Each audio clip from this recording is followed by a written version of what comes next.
Kaip tekstuose autoriai dažnai naudoja kitų autorių citatas, taip ir vaizduojamame mene, paveiksluose galima naudoti vaizdinės citatas.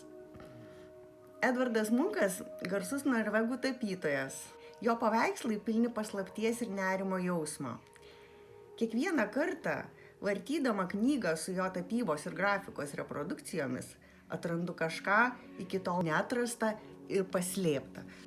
Šis paveikslas, kuris vadinasi Two Mention, du žmonės, yra sukurtas pagal Edvardo Munko grafikos darbą Du žmonės.